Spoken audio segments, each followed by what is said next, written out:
Dear student, हम भारत के इतिहास का अध्ययन कर रहे हैं। उसमें भी हम सबसे पहले प्राचीन भारत के इतिहास से हमने इतिहास को पढ़ना आरंभ किया है। इससे पहली वीडियो में हम पाषाण काल कंप्लीट कर चुके हैं, जिसमें पूरा पाषाण काल, मध्य पाषाण और नवपाषाण काल को कंप्लीट कर चुके हैं। आज की वीडियो में हम ताम्र पाषाण और महापाषाण का अध्ययन करेंगे। तो आइए शुरू करते हैं।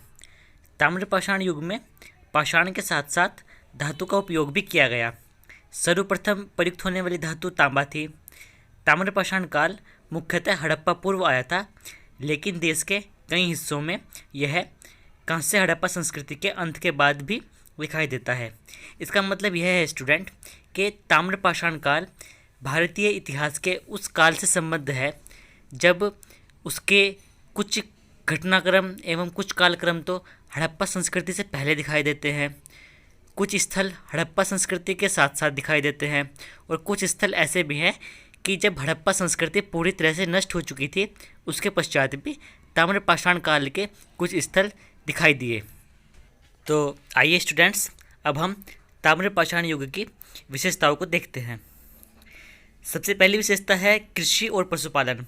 हम नवपाषाण काल में देख चुके हैं कि नवपाषाण काल में पर्याप्त रूप से कृषि का उद्भव दिखाई दिया। अब ताम्रपाषाण युग में गेहूं, चावल और बाजरा का विशेष रूप से उत्पादन किया गया। ताम्रपाषाण युग की बस्तियों में कुछ विशेषताएं दिखाई दी, जैसे हमने नवपाषाण काल में पढ़ा था कि स्थायी जीवन का आरंभ नवपाषाण काल से हुआ था। इसी प्रकार ताम्रपाषाण युग में बस्तियों का बसावट भी अपने आप की एक महत्वपूर्ण विशेषता सिद्ध हुई। स्टूडेंट्स, बस्तियों में एक विशेषता थी कि सामाजिक असमानता की शुरुआत यहाँ से हो चुकी थी, क्योंकि इतिहासकारों को इस प्रकार की बस्तियाँ मिली हैं जिनमें मुखिया का घर आयताकार था एवं आम लोग झोपड़ियों में रहते थे। इससे सामाजिक असमानता के प्रमाण ताम्रपाषाण काल से आरंभ हुए माने जाते हैं। आइए अब हम कुछ महत्वपूर्ण ताम्रपाषाण स्थलों को देख लेते हैं। स्टूडेंट्स, आहार, जो कि दक्षिण पूर्वी राजस्थान में स्थित है, एक महत्वपूर्ण ताम्रपाषाण कालीन स्थल है। गिलुंड, यह भी राजस्थान में है। दाइमाबाद, यह महाराष्ट्र में स्थित है। मालवा, मध्य प्रदेश। कायथा, मध्य प्रदेश। स्टूडेंट्स, बिहार में 3 स्थल महत्वपूर्ण मिले: चिरांद, सेनुआर और सोनपुर। इसके पश्चात दूसरे महत्वपूर्ण ताम्रपाषाण काल के स्थल हैं महिषदल, पश्चिम बंगाल, सोनगांव, इनामगांव और नासिक। ये तीनों स्थल महाराष्ट्र के हैं। स्टूडेंट्स, एक जानने वाली बात यह भी है कि इनामगांव इन स्थलों में सबसे बड़ा स्थल माना जाता है। नर्मदा टोली नर्मदा पर, नेवासा जोरवे महाराष्ट्र में। स्टूडेंट्स, ये नेवासा जोरवे संस्कृति भी महत्वपूर्ण संस्कृति थी। इसके पश्चात एरण, यह भी मध्य प्रदेश में। स्टूडेंट्स, ये जितने भी ताम्रपाषाणिक स्थल हैं, इनमें से बहुत से स्थल ऐसे भी हैं जो हड़प्पा संस्कृति के समय में भी उदय हुए एवं हड़प्पा संस्कृति के बहुत ही महत्वपूर्ण विशेषताओं को अपने अंदर समाहित किए हुए थे। आइए अब ताम्रपाषाण काल के बाद हम महापाषाण काल को देखते हैं। स्टूडेंट्स, नवपाषाण काल की समाप्ति के बाद मुख्यतः दक्षिण भारत में महापाषाण संस्कृति का विकास हुआ था। पत्थर की बड़ी बड़ी कब्रों को महापाषाण कहा जाता था। इसका मतलब ही यह था कि महापाषाण संस्कृति में मृतकों के चारों तरफ बड़े बड़े पत्थरों को, बड़ी बड़ी शिलाओं को लगा दिया जाता था। यह मुख्यतः एक विशेष प्रकार की शवाधान पद्धति थी। स्टूडेंट्स, महापाषाण काल में आंशिक शवाधान की पद्धति भी प्रचलित थी। यहाँ हमारे लिए यह जान लेना आवश्यक है कि शवाधान की 3 महत्वपूर्ण पद्धतियाँ होती हैं, जिनमें एक शवदाह होता है, दूसरी पूर्ण शवाधान होता है और तीसरी आंशिक शवाधान होता है। शवदाह में तो शव को जला दिया जाता है, जो कि हिंदू सिद्धांतों के अंतर्गत आता है। शवाधान की पद्धति में, जिसमें पूर्ण शवाधान होता है, उसमें शव को दफनाया जाता है।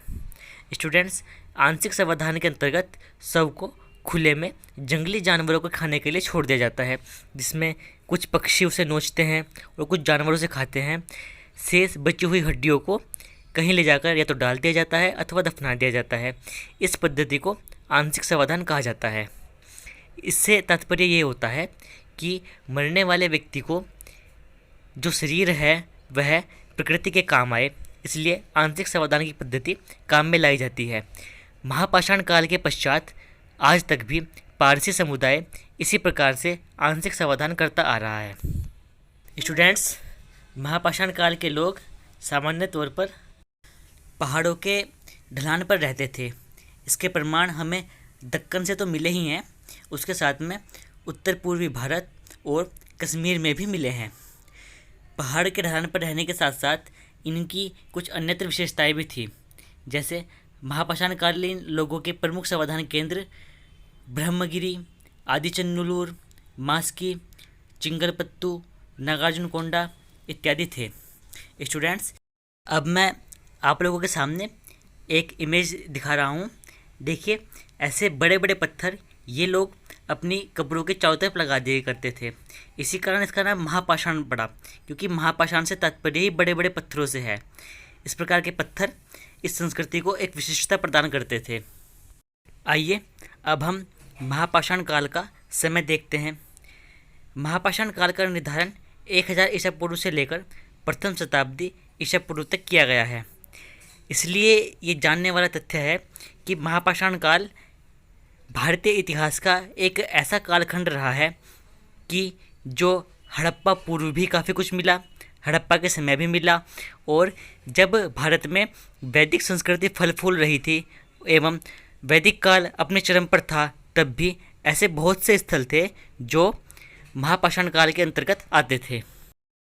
स्टूडेंट्स, आज की वीडियो में बस इतना ही।